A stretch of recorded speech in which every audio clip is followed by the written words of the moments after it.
I'll turn now to how you can use performance measures to assess the change you're bringing about. This is the second common foundation of any strong impact measurement approach. Performance measures help you to assess how well your work is carried out and what effects it brings about. Often referred to as performance indicators, these are tangible signs that you're making progress and achieving the things you hope for. Put simply, these are signs of your success, or ways of knowing that you're making progress towards your intended results. Looking at this as a chain of cause and effect, we're focused on indicators relating to the outputs of your work and the outcomes that arise from them. Let's look at these different types of indicators. Usually, organizations use some combination of outputs and outcomes to measure the progress and effect of their work. Output indicators might relate to the quantity of activity or product you produce, the take-up of your services or products, the level of access to services or products, or the quality of your products or services. Now on to outcomes. They arise as a result of the things that you do. They're likely to be a little more complex, less tangible, and perhaps longer term, and therefore are somewhat more difficult to observe and measure. There are 5 main types of social outcomes that you might look for. These reflect changes in behavior, attitude, condition, knowledge, or status. You can remember these outcome indicator types by the acronym BACS. For example, the percentage of ex-offenders that report confidence in their future, or the number that remain out of prison after 12 months. Also, if your organization is committed to social and environmental change, don't forget the environmental indicators that might be relevant. It sometimes can be helpful to identify performance measures that express the value of your work in financial terms.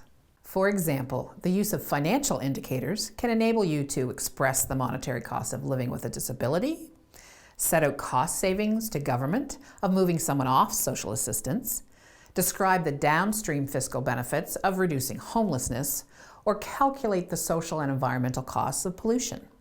If you think that it would be helpful to make your case in monetary terms, then you can design indicators and calculate benefits based on financial approximations or proxies. It involves attempting to monetize the social and environmental changes that your work brings about. This can be a very tricky, time-consuming, and imprecise science, though, so think carefully. If it's really necessary to describe your work in monetary terms, most funders, investors, and service commissioners don't require this type of evidence. If so, decide whether 1 or 2 carefully chosen financial proxies taken from credible sources will do the job.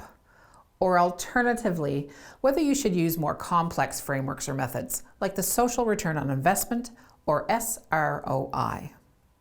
The question then is, how can you come up with performance indicators?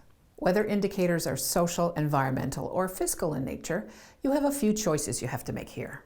There are really 3 basic places where your indicators can come from. First, self-identified indicators. You can come up with your own indicators. This allows your organization and its stakeholders to get creative and produce indicators that reflect very closely the work you do and the results you achieve. The best indicators are those that are highly context-specific. Mandatory indicators. You can use indicators that funders set. Your funders may have set indicators that are a condition of your grant or loan. These are often non-negotiable in the sense that they must be used as a basis for performance monitoring and reporting. And the time frame in which you provide these is often set for you. Standardized indicators. You can draw on standard indicators that others are using.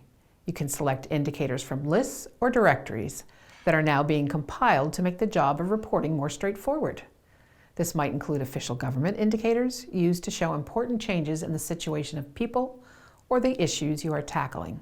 If you can use a standardized indicator, do, but make sure you don't compromise relevance. Impact measurement is most meaningful and useful when an organization crafts its own indicators, ones that they find useful for improvement, and ones that reflect the voices of those whose lives are most affected. So make sure your indicators really get to the heart of the change you want to see. The Global Value Exchange is a great place to start. This platform allows you to search over 30,000 social impact measurement metrics on a free crowdsourced database. Undoubtedly, you will start off with a long list of possible indicators that you could use, but which are the ones that you should use? Consider the following criteria to make your choice. Is it specific? The indicator should be directly related to your intended outputs and outcomes, enabling you to show progress against your intended results. Is it measurable? The indicator should be practical to assess and lend itself to measurement within the time and skills available to you. Is it accurate? The indicator should be precise, enable consistent collection of data, and be credible to stakeholders. Is it relevant? The indicator should relate to the changes that are within your control and which really matter to your stakeholders. Is it time-bound? The indicator should be simple and direct enough to show progress over a reasonable time frame. There are many considerations to keep in mind when selecting performance indicators. We look at these, along with examples, in the full course on using performance indicators from the Social Enterprise Institute. There are also some great resources for selecting indicators from the Demonstrating Value Project. You can find these and more information about performance measures at socialimpact.tools, a great free resource. One of the big considerations is how to appropriately involve stakeholders in the selection of your performance measures. By involving stakeholders, you can ensure the performance indicators you choose closely reflect the results you hope to achieve and that the basis for measuring your impact is widely accepted.